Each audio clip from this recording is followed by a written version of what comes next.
अल्हम्दुलिल्लाह नहमदुहु व नस्तईनुहु व नस्तगफिरुहु व नु'मिनु बिही व नतवक्कलु अलैहि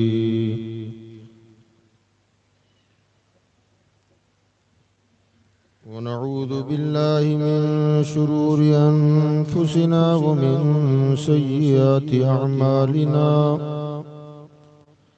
मन यहदिहिल्लाहु फला मुदिल्ल लहु व मन युद्लिलहु फला हादिय लहु व नशहदु अन ला इलाहा इल्लल्लाहु वहदहु ला शरीक लहु व नशहदु अन्न सय्यदना व नबियना व मौलाना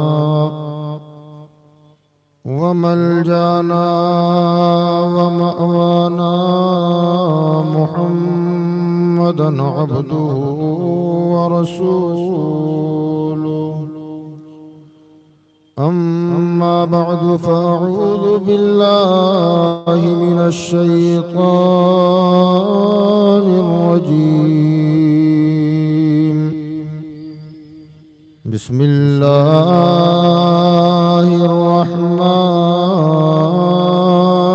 रहीम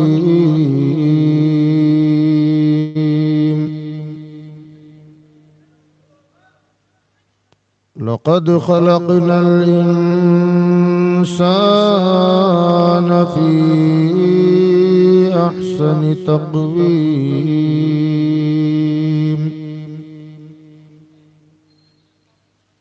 वक़ाल अल्लाहु तबारक व तआला फ़ी मक़ामिहिल आख़िर कुन्तुम खैरा उम्मतिन उख़रिजत लिन्नास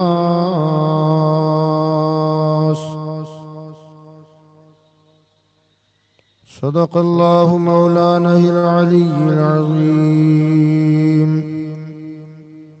व बल्लगना रसूलुहुन नबियुल अमीनुल मतीनुल करीम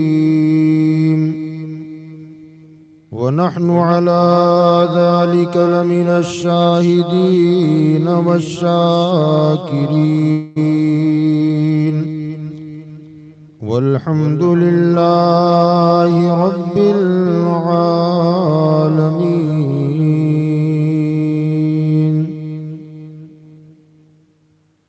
मोहतरम बुजुर्गों, दोस्तों, हम उम्र साथियों, अजीज बच्चों, अस्सलामु अलैकुम व रहमतुल्लाहि व बरकातुहू। आइए हम और आप मिलकर सबसे पहले आक़ाए नामदार मदनी ताजदार अनीस बेकसां चारस से दर्दमंदा सय्याहिला मकां जनाब अहमद मुज्तबा व मोहम्मद मुस्तफ़ा सल्लल्लाहु अलैहि वालिहि वसल्लम की बारगाह बेकशा में अपनी अक़ीदत व मोहब्बत का इजहार करते हुए बुलंद आवाज़ से दुरूद शरीफ का नजराना पेश करें। अल्लाहुम्मा सल्लि अला सय्यिदना व नबिय्यना व मौलाना मुहम्मद व अला आलिहि व अस्हाबिहि व बारिक वसल्लिम सलातन व सलामन अलैका या सय्यदी या रसूल अल्लाह सल्लल्लाहु अलैहि वसल्लम। एक मरतबा और पूरा मजमा मिल के दुरूद शरीफ पढ़ लें। अल्लाहुम्मा सल्लि अला सय्यिदना व नबिय्यना व मौलाना मुहम्मद व अला आलिहि व अस्हाबिहि व बारिक वसल्लिम सलातन व सलामन अलैका या सय्यदी या रसूल अल्लाह सल्लल्लाहु तआला अलैहि वसल्लम। हज़रात गिरामी, अल्लाह तबारक व तआला ने अपनी मखलूक़ात में सबसे अफजल तरीन मखलूक अगर किसी को करार दिया है तो वो हजरत इंसान है। इंसानों को अल्लाह तबारक व तआला ने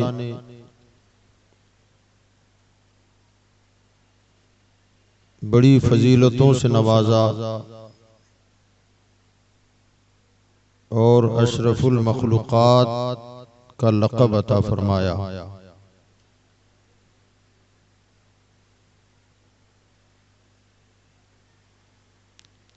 और ये अशरफुल मखलूक़ात इंसान हज़रत आदम अलैहिस्सलातु वस्सलाम के ज़माने से लेकर सुबह क़यामत तक आने वाले तमाम इंसानों को ये ताज करामत अल्लाह ताला ने अता फरमाया।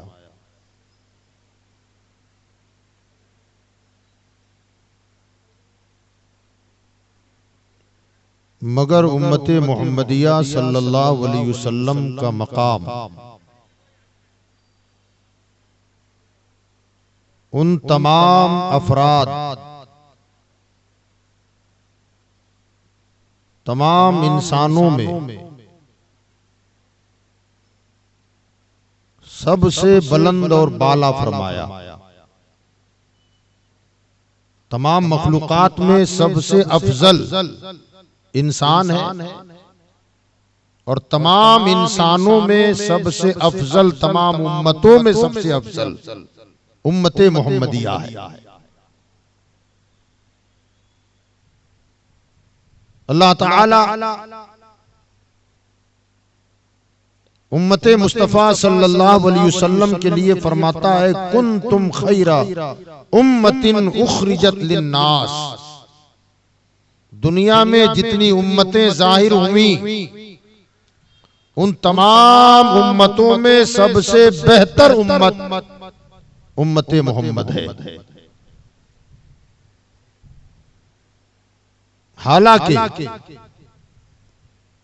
पिछली उम्मतों को अगर देखा जाए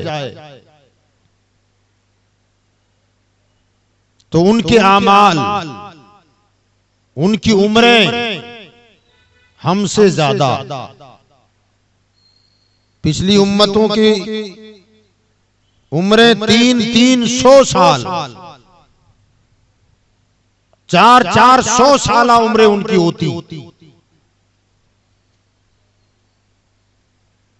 अब इतनी लंबी उम्रें पाने वालों की इबादत भी ज्यादा, मुजाहिदात भी ज्यादा, नेकियां भी ज्यादा। और इस उम्मत की उम्र 70 साल 80 साल। फिर उसमें हमारा हाल ये कि उम्रें कम होने के साथ साथ आमाल भी कमजोर। फिर भी अल्लाह फरमाता है सबसे बेहतर उम्मत तुम ही हो।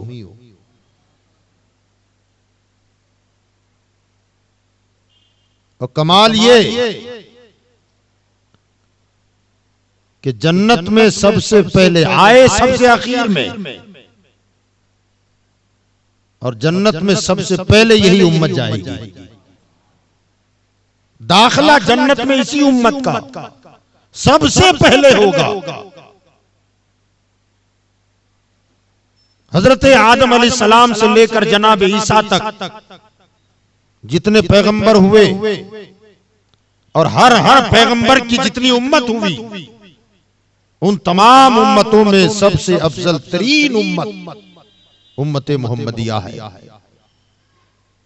तो सवाल यह है कि आखिर अल्लाह ताला को हमारा वो कौन सा अमल पसंद आ गया कि सबसे बेहतर हमें फरमा दिया। हमारी उम्र कम, अमल कम, और जन्नत में पहले आप जाएंगे। सबसे अफजल हमें किसने बनाया? तो याद रखो, अदना चीजों को अगर आला चीजों से निस्बत भी हो जाए ना, तो वो अदना नहीं रहती, फिर आला हो जाती है। अदना चीज को अगर आला चीज से मुनासिबत हो जाए, निस्बत हो जाए, तो वो अदना नहीं रहती, वो भी आला हो जाती है। याद रखें, इस कायनात में अल्लाह की मखलूकात में सबसे अफसल तरीन बरतरो बाला जात आमिना के लाल की है। सरकार दो आलम सल्लल्लाहु अलैहि वसल्लम की जाते सतूदा सिफात इतनी अजमतो बुजुर्गी वाली है कि मेरे मुस्तफा जिस जमाने में आए वो जमाना सारे जमानों से बेहतर हो गया। आका फरमाते हैं खैरुल कुरून करनी, तमाम जमानों से बेहतर मेरा जमाना है। वो जिस शहर में आए वो शहर तमाम शहरों से बेहतर, जिस महीने में आए वो महीना तमाम महीनों से बेहतर, जिस दिन आए वो दिन तमाम दिनों से बेहतर, जिस तारीख में आए वो तारीख तमाम तारीखों से बेहतर। उनके जो सहाबा हुए पिछले नबियों के तमाम सहाबा से बेहतर। वो जो किताब लेके आए वो किताब तमाम किताबों से बेहतर। और जो उम्मत ने उनका दामन थामा वो उम्मत तमाम उम्मतों से बेहतर। कुंतुम खैर उम्मतिन उखरिजत लिन्नास, फरमाया तुम में कोई कमाल नहीं है, तुमसे बेहतर लोग आमाल में बेहतर, किरदार में बेहतर, अकीदे में मजबूत, उम्रें ज्यादा, मगर फिर भी फरमाया उनसे बेहतर तुम्हें बनाया। मौला क्यों बनाया? क्योंकि तुम बेहतर नबी की उम्मत में आ गए, इसलिए तुम्हें सबसे बेहतर करार दिया गया। हुजूर जिस दिन आए वो दिन तमाम दिनों से ऊंची बोले। हालांकि जुमे का दिन तो सबसे बेहतर है ना जी, जुमे का दिन सबसे बेहतर है। उलमा फरमाते हैं कि हुजूर सल्लल्लाहु अलैहि वसल्लम किस दिन पैदा हुए? ऊंची बोले। पीर के दिन। ज़िम्नन बात आ गई तो बता दूं आपको, मैं पीर के दिन आए। हालांकि जुमा पहले से अफजल दिन है, बरतरी वाला दिन है। हजरत आदम की तख्लीक जुमे के दिन हुई, मुबारक दिन है, पहले से सैयदुल अय्याम कहलाता है, तमाम दिनों का सरदार। इसी तरीके से शनीचर का दिन अजमत वाला था।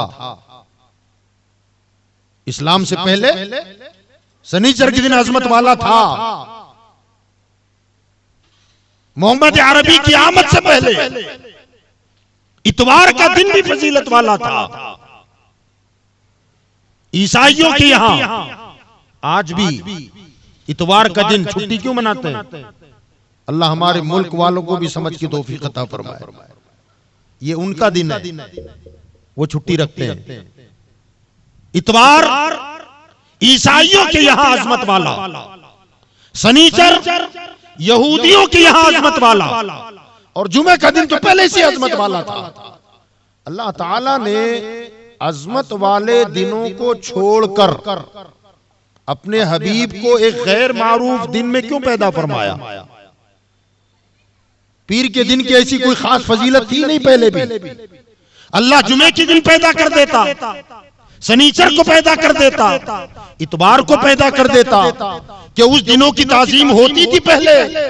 आखिर अल्लाह ने इन दिनों को छोड़कर किसी और दिन का इंतखाब विलादत मुस्तफा के लिए क्यों किया?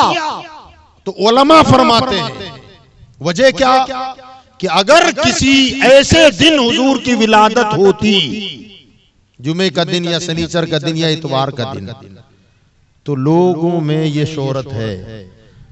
अगर कोई खास तारीख में बच्चा पैदा हो और उसमें कोई कमाल हो जाए ना, तो माँ बाप खानदान वाले कहते हैं अरे फला तारीख को पैदा हुआ है, इसलिए इसके अंदर गुण ये है, ये खूबियां इसलिए हैं, फला दिन पैदा हुआ था इसलिए फला के उर्स के दिन पैदा हुआ। तो मतलब यह कि इसे अजमत मिली उस दिन की वजह से, 9 मौलूद को अजमत मिली है उस तारीख की वजह से, इसे ये निस्बत मिलने की वजह से ये मकाम इसका बुलंद हो गया। तो अल्लाह ताला ने ये गवारा न किया कि मुस्तफा तेरी शान तो बड़ी अजमत वाली है, अगर जुमे के दिन पैदा कर दूंगा और तेरी शान चमकेगी तो लोग कहीं ये न समझे कि मोहम्मद जुमे को पैदा हुए इसलिए इतनी शान वाले हैं, मोहम्मद शनीचर को पैदा हुए थे इसलिए इतनी शान वाले हैं, मोहम्मद इतवार को पैदा हुए थे इसलिए इतनी शान वाले हैं। प्यारे, जो दुनिया में मशहूर अय्याम थे और फजीलत वाले थे, उन दिनों को छोड़कर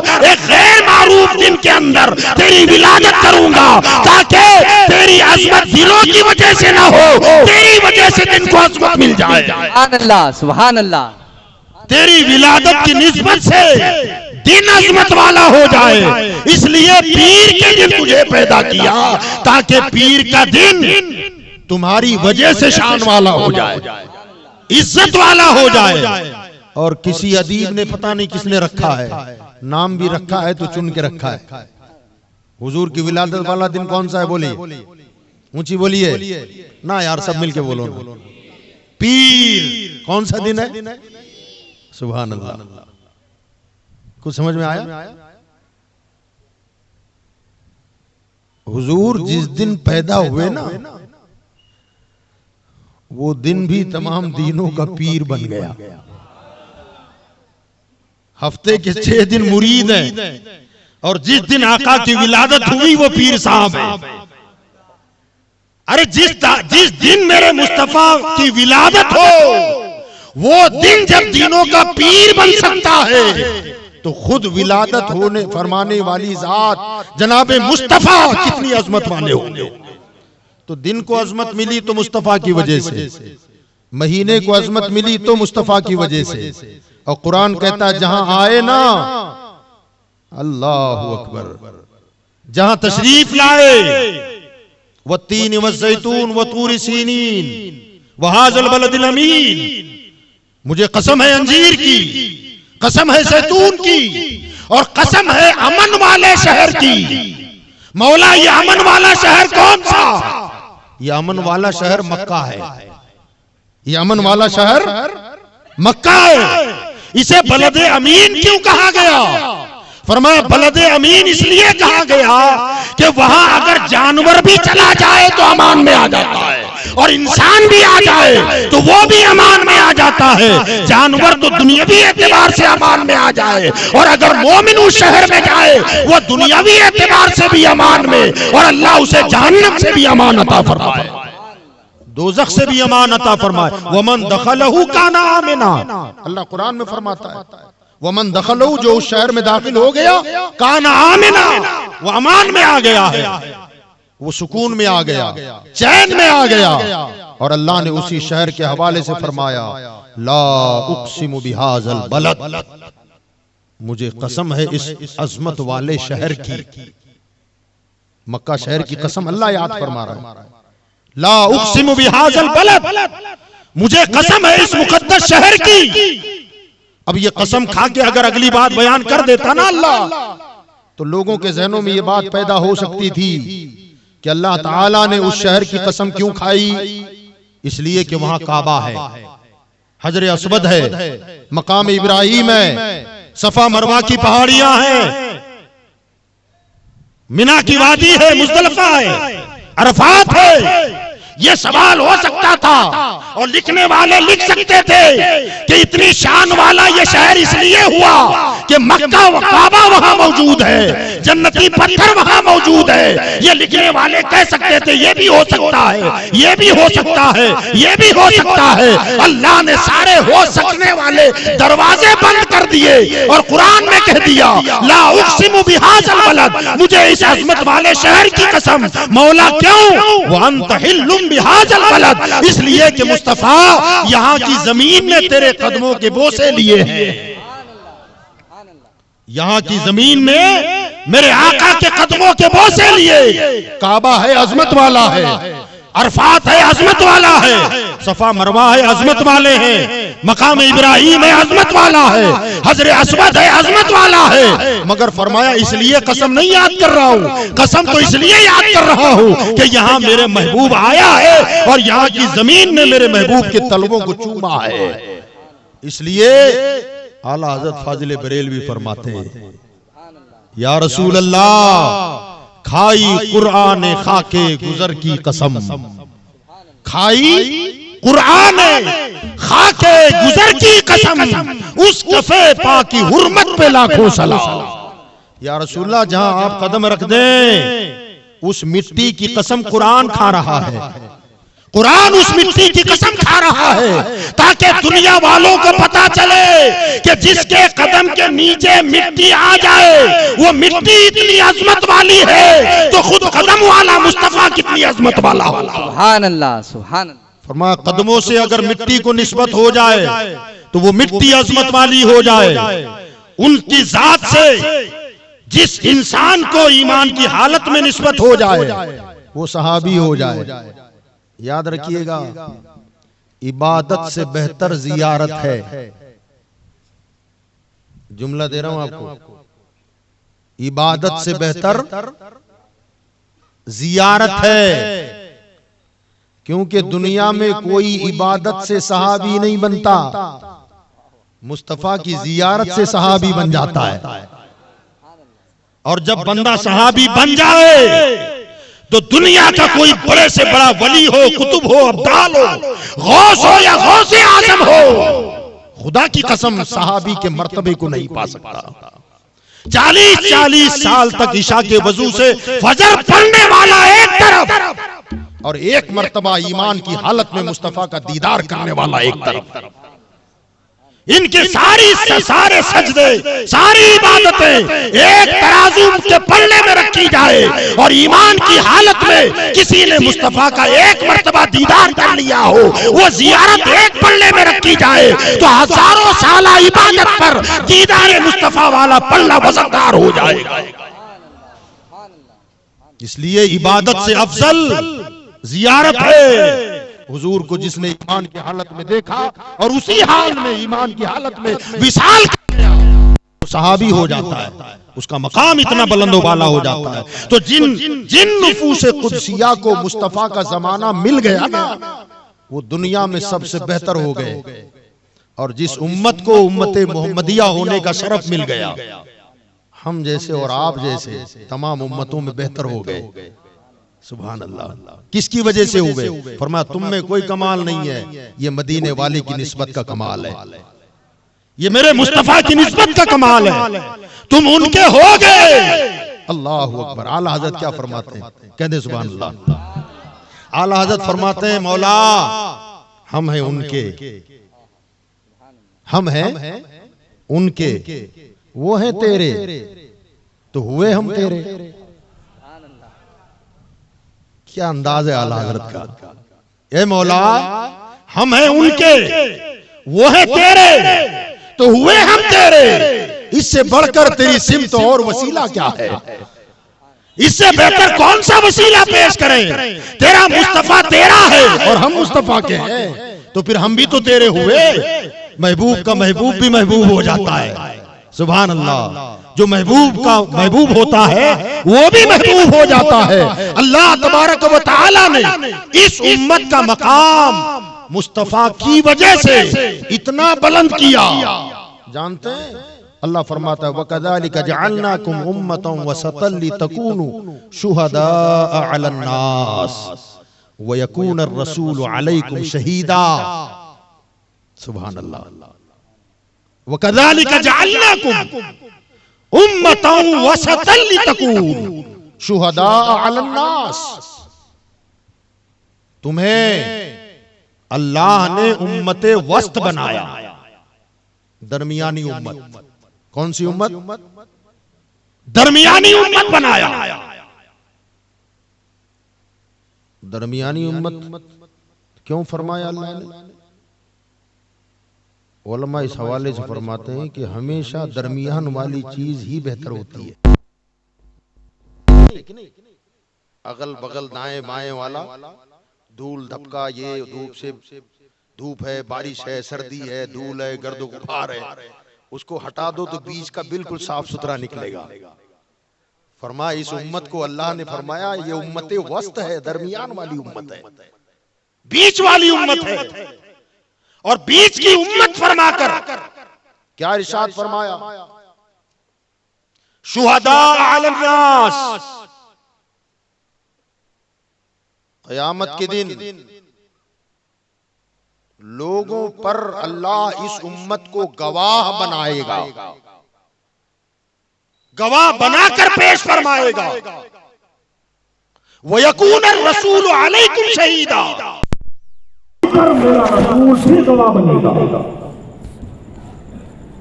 इसको जरा और आसान करके समझा दूंगा। कयामत का दिन होगा। कयामत के दिन हजरत आदम से लेकर जनाब ईसा तक जितनी उम्मतें, जितनी नबियों की हुई हैं, काफिर भी होंगे, मुशरिक होंगे,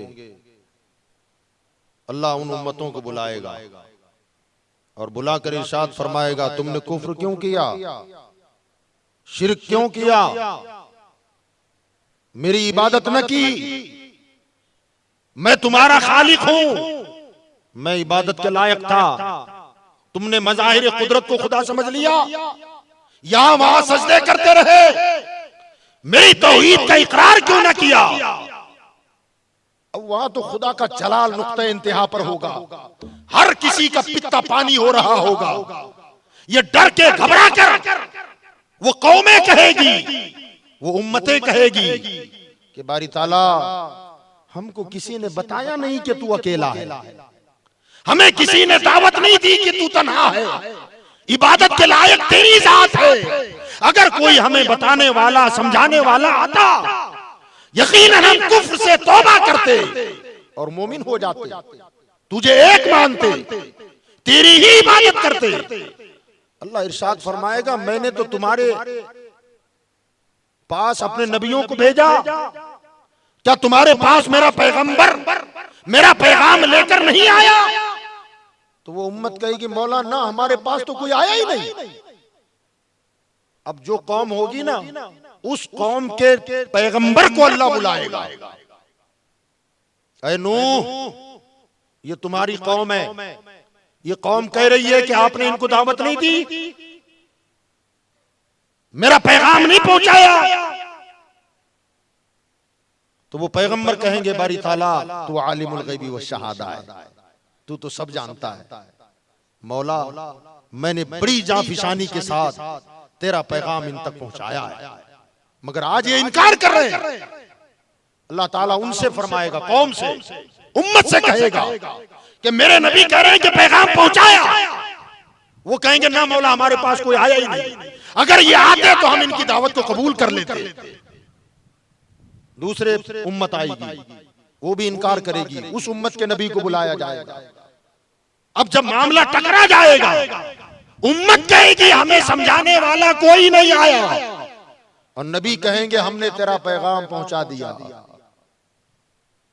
अब वो उम्मत कहेगी, मौला ये तो तेरे नबी हैं, हम कहते हैं कि हमारे पास ये पैगाम लेके नहीं आए, लेकिन अगर ये सच्चे हैं अपने दावे में तो ये कोई गवाह पेश करें, ये कोई गवाह पेश करें कि इन्होंने दावत दी। अल्लाह अब उस नबियों से फरमाएगा, क्या तुम्हारे पास कोई गवाह है कि तुमने मेरा पैगाम इनको पहुंचाया, मेरी दावत इन तक पहुंचाई। तो वो पैगंबर और नबी कहेंगे, मौला हाँ हमारे पास गवाह है, गवाह है हमारे पास। अल्लाह फरमाएगा कौन, तो सारे नबी कहेंगे, मौला मोहम्मद की उम्मत गवाह है। ये कुरान कह रहा है, वकज़ालिका जअलनाकुम उम्मतन वसतन लितकूनु शुहदा अलन नास। पिछले लोगों पर अल्लाह तुम्हें गवाह बना के पेश करेगा, हम गवाह बन के जाएंगे। नबी कहेंगे, मौला मोहम्मद की उम्मत गवाह है। अल्लाह फरमाएगा, ए उम्मत मोहम्मदिया, तुम कहो क्या कहते हो। ये उम्मत मोहम्मदिया कहेगी, मौला ये कौम झूठी है, तेरे नबी सच्चे हैं, हम गवाही देते हैं कि तेरे पैगंबरों ने तेरा पैगाम इन तक पहुंचाया है, दावत दी है, इन्होंने कबूल नहीं किया, इन्होंने झुठलाया, और आज तेरे दरबार में खड़े होकर झूठ बोल रहे हैं। जब ये उम्मत गवाही देगी, उस पर वो कौमें कहेगी, क्या कहेगी, मेरे मौला ये गवाही दे रहे हैं, जबकि हमारे जमाने में तो ये थे ही नहीं, ये तो बाद में पैदा हुए। तो जो बाद में पैदा हो वो गवाही कैसे देगा? जो उन हालात में मौके वारदात पर मौजूद होगा वो अगर गवाही दे तो मानी जाएगी। हम तो इनसे हजारों साल पहले के लोग हैं और ये हजारों साल बाद में पैदा हुए और ये गवाही में सामने आ रहे हैं, लिहाजा इनकी गवाही काबिले कबूल नहीं होगी। अल्लाह उम्मत से कहेगा, ओ उम्मत मोहम्मदिया, इनकी बात भी तो सही है ना, जब इनके जमाने में तुम थे ही नहीं तो ये गवाही कैसी दे रहे हो? अब ये उम्मत कहेगी कि मेरे मौला हम नहीं थे मगर हमारे मुस्तफा ने कहा था कि हर नबी ने अपना पैगाम पहुंचा दिया है, लिहाजा मोहम्मद की गवाही पर हम गवाही देते हैं। नारे तकबीर, नारे रिसालत, जश्ने शहदाए करबला, बुलबुले बागे रजा। सुभान अल्लाह। हम नहीं थे, हमने नहीं देखा, मगर हमें हमारे नबी ने बताया, तो उनकी गवाही पर हम गवाही दे रहे हैं। वो कहेंगे गवाही पर गवाही कैसे? तो फिर ये उम्मत कहेगी हमने खुदा को नहीं देखा था मगर अजानों में पढ़ते थे अशहदु अल्ला इलाहा इल्लल्लाह। हम गवाही देते हैं कि बेशक अल्लाह के सिवा कोई इबादत के लायक नहीं है, हमने देखा नहीं है मगर मुस्तफा ने कहा वो है तो हमने गवाही दी है। लिहाजा हमारा यह अकीदा है कि एक देखने वाले का कहा मान लिया है, यूं हमने तुझे अपना खुदा मान लिया। हम गवाही देते हैं। अब ये गवाही पर गवाही है। हालांकि गवाही कब दी जाती है? खुद मौजूद हो और देखो। और हम कलमे में अजान में कहते हैं अशहदु अल्ला इलाहा इल्लल्लाह, गवाही देते हैं कि अल्लाह के सिवा कोई इबादत के लायक नहीं है। और याद रखिएगा इस बात की गवाही देना आसान है, नफी की गवाही देना मुश्किल है। नफी की गवाही मुश्किल है, इस बात की गवाही आसान। क्या मतलब इसका? इतना मजमा है, इतने मजमे में से अगर कोई ये कहे कि हाफिज सईद साहब हैं, फट से मेरी नजर पड़ गई, मैंने देख लिया हाँ है, बोल दिया हाँ है। लेकिन कोई ये कहे कि हाफिज सईद साहब नहीं है, तो मुझे अब एक एक का चेहरा देखना पड़ेगा, एक एक का चेहरा देखना पड़ेगा। है, पहली नजर उठी और चेहरा नजर आ गया, मैंने कह दिया हाँ है। लेकिन अगर नहीं है तो इसके लिए पहली नजर में फैसला कर ही नहीं पाएंगे आप, एक एक को देखना पड़ेगा। यहां नहीं तो वहां होंगे, वहां नहीं तो वहां होंगे, वहां नहीं तो वहां होंगे, वहां नहीं। जब एक एक का चेहरा दिखेगा फिर मुझे यकीन हो गया कि ना मजमे में ये बंदा है ही नहीं, तब मैं कहूंगा नहीं है हाफिज सईद साहब। अल्लाह ये नहीं कहता, इस बात की गवाही नहीं दे रहा है, फरमाया नफी की गवाही दो कि पूरी कायनात में उसके सिवा कोई इबादत के लायक नहीं। तो नहीं का मतलब कायनात का जर्रा जर्रा देखना पड़ेगा, चप्पा चप्पा देखना पड़ेगा, कोना कोना देखना पड़ेगा। अब हम तो देखने से कासिर, मगर निगाहे मुस्तफा ने जर्रा जर्रा देखा है, चप्पा चप्पा देखा है, कोना कोना देखा है और कायनात का जर्रा जर्रा भी देखा है और कायनात बनाने वाले खुदा को भी देखा है। और फिर उन्होंने कहा ला इलाहा इल्लल्लाह, अल्लाह के सिवा कोई इबादत के लायक नहीं। अब उन्होंने कहा तो अब हम कहते हैं अशहदु अल्ला इलाहा इल्लल्लाह, हम गवाही देते हैं अल्लाह के सिवा कोई इबादत के लायक नहीं। ये मुस्तफा की गवाही पर गवाही हमारी है। तो कयामत के दिन जब दूसरी उम्मतें कहेगी कि मौला तेरे नबियों ने तो गवाही में इनको पेश किया जो हमारे बाद पैदा हुए, अल्लाह फरमाएगा जब तुम इनके जमाने में थे नहीं तो गवाही कैसे दे रहे हो? तो ये गुलामान मुस्तफा कहेंगे मौला हम नहीं थे मगर देखने वाले हाजिर नाजिर नबी ने बताया था कि नूह ने अपना काम किया, शीश ने अपना काम किया, दानियाल ने अपना काम किया।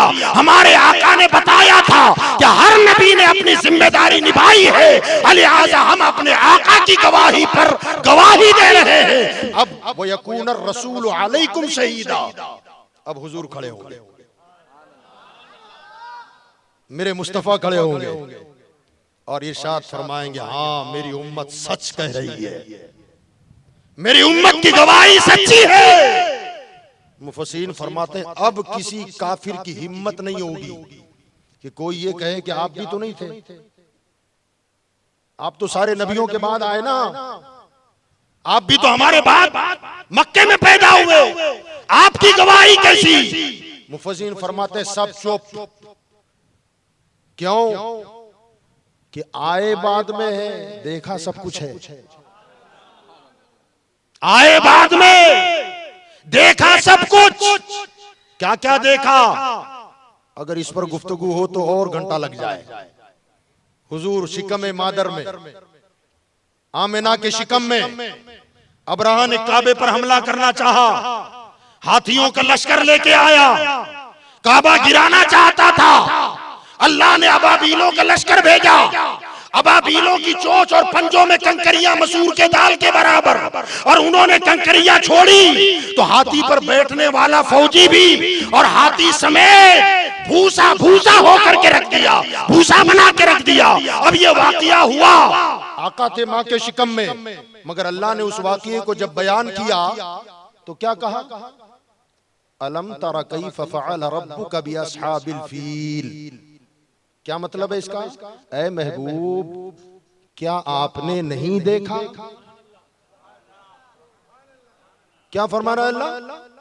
अलम तरा कैफ फअल रब्बुका बिअस्हाबिल फील। ऐ महबूब, क्या आपने नहीं देखा कि आपके रब ने उन हाथियों वालों का क्या किया? मतलब देखा है। ये तो 40-45 दिन के दरमियान की बात, उससे हजारों साल, तकरीबन 2000 साल पहले, हुजूर की विलादत से 2000 साल पहले नमरूद का जमाना। इब्राहिम को हुक्म हुआ अल्लाह की तरफ से, जाओ हक का पैगाम पहुंचाओ नमरूद के दरबार में, उसे कहो कि अल्लाह एक है। हजरत इब्राहिम अलैहिस्सलाम पहुंचे। लोगों ने खबर दी थी ये तुझे रब नहीं मानता, वो खुदाई का दावा करता था नमरूद। हजरत इब्राहिम अलैहिस्सलाम बड़ी शान के साथ दाखिल हुए। उसके दरबार का कानून था कि जो भी आता उसे सजदा करता। हजरत इब्राहिम ने सजदा नहीं किया। लोगों ने इशारा किया, देखा सजदा नहीं कर रहा है। वो कहने लगा कि तुमने मुझे सजदा नहीं किया। हजरत इब्राहिम अलैहिस्सलाम ने फरमाया कि मैं सजदा सिर्फ अल्लाह को करता हूं, अल्लाह के सिवा किसी और को मैं सजदा नहीं करता। वो कहने लगा, क्या मेरे अलावा भी तुम्हारा कोई रब है? तो हजरत इब्राहिम अलैहिस्सलाम ने फरमाया, तेरे अलावा कोई रब क्या मतलब है? फरमाया, सुन, मेरा रब वो है जो तेरा भी है और मेरा भी है। हम सब का रब वही है और इबादत के लायक वही है। तो अब इसको तो अपनी रबूबियत का गर्रा था। ये कहने लगा, इब्राहिम अगर मेरे अलावा तुम्हारा कोई रब है तो मुझे बताओ कि तुम्हारा रब करता क्या है, पावर क्या है उसका, ताकत क्या है, कुदरत क्या है। हजरत इब्राहिम अलैहिस्सलाम के साथ बहस होने लगी उसकी। हजरत इब्राहिम अलैहिस्सलाम ने फरमाया, मेरा रब वो है जो मारता और जिलाता है, मौत और हयात का मालिक है, वो जिंदगी और मौत देता है। ये हुज्जत करने लगा। तो वो कहने लगा, मौत और हयात, जिंदगी और मौत अगर तुम्हारा रब देता है तो ये काम तो मैं भी कर सकता हूं। तो हजरत इब्राहिम अलैहिस्सलाम ने फरमाया, कैसे? तो उसने कैद खाने से तो कैदी बुलाए। एक कैदी वो था जिसको फांसी की सजा हो चुकी थी, अभी फांसी पे लटकाया नहीं था, ऑर्डर हो गया था। और दूसरा कैदी वो था जिसके सजा के दिन मुकम्मल हो चुके थे। उस दिन उसकी छुट्टी होने वाली थी, जेल से रिहा होकर घर जाने वाला था। दोनों आ गए। उससे पूछा, बता तेरी सजा क्या है? तो कहा, मुझे तो फांसी की सजा सुनाई जा चुकी है, मैं फांसी पे लटकने वाला हूँ। नमरूद कहने लगा, जा मैंने तुझे छोड़ दिया। उससे पूछा, तेरी सजा क्या है? तो कहा, मेरी सजा पूरी हो गई, मैं घर जा रहा हूँ। कहा, इसको फांसी पे लटका दो। अब जो घर की तरफ जा रहा था उसे मार दिया, और जो मरने की तरफ जा रहा था उसे जिंदगी की तरफ भेज दिया। अब कहने लगा, देखा ये काम तो मैं भी कर सकता हूँ। जो मर रहा था उसे जिंदगी दे दी, जो जिंदगी की तरफ जा रहा था उसे मौत दे दिया। तो बोलो, क्या मैं रब नहीं हूं? अब ये जो हुज्जत हो रही है ना आपस में, अल्लाह ने इस वाकये को कुरान में बयान किया। और क्या कह के बयान किया? अल्लाह फरमाता अलम तरा इलल्लज़ी हाज्जा इब्राहीम फी रब्बिही अन आताहुल्लाहुल मुल्क इज़ क़ाला इब्राहीम रब्बियल्लज़ी युह्यी व युमीत क़ाला अना उह्यी व उमीत।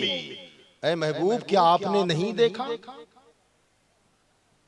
तड़पो यार, 2000 साल पहले अलम तरा, ऐ महबूब क्या आपने नहीं देखा, मौला किसे, इलल्लज़ी हाज्जा इब्राहीमा, उसे जो मेरे इब्राहिम से हुज्जत कर रहा था, वो कौन था, फरमा अल्लाह ने जिसे अपने फजल से मुल्क का बादशाह बनाया था, वो इब्राहिम से हुज्जत कर रहा था। मुस्तफा तुमने नहीं देखा, मौला मैंने देखा है। पता चला वो महबूब, वो मुस्तफा जो दौरे इब्राहिम से 2000 साल बाद आता है, मगर इब्राहिम के साथ नमरूद का हुज्जत करना देख रहा हो, अबाबील के लश्कर को देख रहा हो, चिड़ियों को देख रहा हो, तो बताओ वो मुस्तफा कयामत में जब गवाही देंगे कि मौला मेरी उम्मत सच्ची गवाही दे रही है, अब उन काफिरों की हिम्मत नहीं होगी ये कहने की कि मौला ये भी तो नहीं थे। अल्लाह फरमाएगा अगर वो पूछते तो रब फरमाता कि ओ बेवकूफो, जब तुम्हारा वजूद नहीं था तब मेरा मुस्तफा था, जब कुछ नहीं था तब वो था। लिहाजा ये उम्मत कयामत के दिन नबियों की तरफ से गवाह बन के जाएंगे। जाओगे ना, नबियों के हक में गवाही दोगे, बोलो, तो गवाही देने के काबिल भी तो बनना पड़ेगा जी। हमारी हालत तो ये है कि चांद की न मानी जाए। अगर हमने चांद देख लिया और मुफ्ती साहब के पास जाके कहेंगे चांद हो गया, तो मुफ्ती साहब कहेंगे ना ना आपकी नहीं चलती। क्यों नहीं चलती? दाढ़ी नहीं है। क्यों नहीं चलेगी? का नमाज पढ़ते हो? कहना जुमा पढ़ता हूं। तो कहना शहादत नहीं चलेगी। हमारी हालत यह है कि हमारी चांद की भी कबूल ना हो, तो नबियों के हक में गवाही देना है तो वैसा बनना पड़ेगा।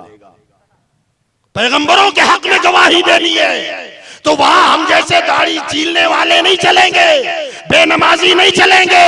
वहां गवाह बन के आएगा मेरा अबू बकर सिद्दीक आएगा, वहां गवाह बन के आएगा उमर फारूक आजम होंगे, उस्मान गनी होंगे, मौला अली शेरे खुदा होंगे, हसन हुसैन होंगे, मेरा गौसे आजम अब्दुल कादिर जिलानी होगा। वहां गवाह होंगे साबिर पाक होंगे, बाबा फरीदुद्दीन होंगे, महबूब इलाही होंगे, हजरत ख्वाजा गरीब नवाज होंगे, हजरत जमालुद्दीन ताना होंगे, इमाम अहमद रजा होंगे, मुफ्ती आजम होंगे, मुफस्सिर कुरान होंगे, हजरत ताजुश शरिया होंगे, हुजूर अशरफुल फुक़हा होंगे। अपने आप को उन जैसा बनाओ ताकि अल्लाह उन गवाहों में अल्लाह हमें भी शामिल करे। अल्लाह, नारे तकबीर, नारे रिसालत, फैजाने हुजूर मुफस्सिर कुरान, मसलके आला हजरत, खलीफे हुजूर ताजुश शरिया। सुभान अल्लाह। झूठों की गवाही कबूल नहीं होती, धोखा देने वालों की गवाही कबूल नहीं की जाएगी, फासिक की गवाही कबूल नहीं होगी। उसके लिए आदिल और सिक्का मुत्तकी आदमी चाहिए, तब चांद की गवाही मानी जाए। चांद की गवाही के लिए जब इतनी शर्तें हैं तो नबियों की गवाही के लिए कितनी शर्तें होगी। अगर हम गवाहों में शामिल होना चाहते हो तो अपने आप को गवाही के काबिल बनाओ। बनाओगे इंशाअल्लाह? और ऊंची बोलो, और ऊंची बोलो, इंशाअल्लाह। गवाही देना है ना? अच्छा एक और बात बताऊं, जब भी किसी के हक में कोई गवाही देता है दुनिया में, आप सभी कभी पाला पड़ा होगा ऐसा, कोई मामला हो गया, मुकदमा कोर्ट में चला गया, सुनवाई हो रही है, हमसे गवाह तलब किया गया, तो अब हम गवाह तलब करेंगे, तो गवाह ढूंढेंगे, भाई दे देना यार थोड़ी गवाही, मेहरबानी हो जाएगी। अब केस चल रहा है आपका दिल्ली में, मिसाल दे रहा हूं, एक भाई ने कहा यार सारा मामला मेरे सामने था तो मुझे गवाही देने में हर्ज क्या है, चलो ना मैं देता हूं गवाही। सच बताओ, जो आपके फेवर में गवाही दे रहा है उसकी इज्जत आपकी निगाह में कितनी होगी? इसकी गवाही से मेरा मुकदमा जीत जाऊंगा मैं, मेरे हक में फैसला होगा, जब सफर पर जाओगे वो कहेगा बिरयानी खाना है, पैसा कौन देगा जी? रात को सोना है, आप कहेंगे यार इस सादा होटल में क्या, 5 स्टार में चलो, जो खाना है बोलो पैसा मैं दूंगा। गाड़ी में जगह नहीं मिल रही है, एक आदमी की जगह है, बंदे 2 हैं, आपके हक में गवाही दे रहा है, आप खड़े हो जाएंगे यहाँ बैठो। इतनी इज्जत क्यों? का फैसला इसके ऊपर है। पता चला जिसके हक में गवाही दी जाती है तो गवाह उस बंदे का महबूब हो जाता है। जो खाना है खाओ, जहां रहना है वहां रहो, कपड़ा लेना है वो भी दिलाने को तैयार, मोबाइल खरीदना है कल ले यार मेरी तरफ से ले, क्योंकि फैसले तेरे ऊपर डिपेंड करता है। अगर तू गवाही दे तो मैं मुकद्दमा जीतूंगा, और अगर तू गवाही से इनकार कर दे तो मेरा क्या होगा। लिहाजा उसके नाज उठाए जाते हैं, सफर में ख्याल रखा जाता है, खाने का, पीने का, रहने का, सहने का, बिला तमसील। इतनी बात अगर आप समझ गए तो हम गवाह बन के जाएंगे नबियों की तरफ से। तो गोया ये उम्मत नबियों के भी महबूब है, महबूब अंबिया है मुस्तफा की उम्मत, क्योंकि गवाही उनके हक में हमें देना है। तो अपने आप को गवाह बनने के काबिल बनाओगे इंशाअल्लाह। बोलो बगैर दाढ़ी वाले की गवाही मानी जाएगी, ऊंची बोलो। अच्छा दाढ़ी वाले ही बोल रहे हैं ना, बगैर दाढ़ी वाले चुप। जिसकी चेहरे पर दाढ़ी ना हो चांद की गवाही मानेंगे मुफ्ती साहब? बोलिए नहीं मानेंगे। तो गवाही मनमानी हो तो दाढ़ी सजाओ, बेनमाजी की गवाही मानी जाएगी, नमाजी बन जाओ। झूठ बोलने वाले की गवाही मानी जाएगी ना, सच बोलने वाले बन जाओ। जुआ खेलने वाले की गवाही मानी जाएगी नहीं, अदालत ये कोर्ट में मानी जाएगी, चाहे जैसा हो। और फिर वो गवाही तो झूठी भी हो तो मन जाती है, मनवा ली जाती है। मगर ये दीन का मामला है, इस्लाम का मामला है, शरीयत का मामला है। सच बोले, झूठ ना बोले, हराम कामों से बचे, फिस्क न करें, फजूर न करें। अपने आप को इस काबिल बना दो कि क़यामत के दिन अल्लाह ताला सहाबा, ताबईन, तबे ताबईन और औलिया अल्लाह के साथ उन गवाहों में हमें भी शामिल फरमा ले, और हम वहां जाकर फख्र के साथ नबियों के सामने जब खड़े होंगे, रब का दरबार होगा, अंबिया की जमात होगी। जरा सोचो जब उनके हक में हम गवाही दे रहे होंगे तो वो अंबिया कराम कितनी मोहब्बत की नजरों से हमें देखेंगे, कितने प्यार से देखेंगे। ऐ उम्मते मोहम्मदिया तुम सलामत रहो कि तुमने हमारे हक में गवाही दी है, और लिहाजा इन झूठे इल्जाम लगाने वालों को तुमने झूठा साबित किया है। तो वो भी हमें मोहब्बत की निगाह से देखेंगे, और फिर ये मोहब्बत वाली निगाह हुजूर की तरफ जाएगी। प्यारे तेरी अजमतों के कुर्बान जाए, तेरी शान कितनी बुलंद है, तेरी उम्मत को रब ने हमारा गवाह बना दिया है। तो अपने आप को गवाही के काबिल बनाए। अल्लाह पाक मुझे आपको कहने सुनने से ज्यादा अमल की तौफीक अता फरमाए। व आखिरु दावाना अनिल हम्दुलिल्लाहि रब्बिल आलमीन।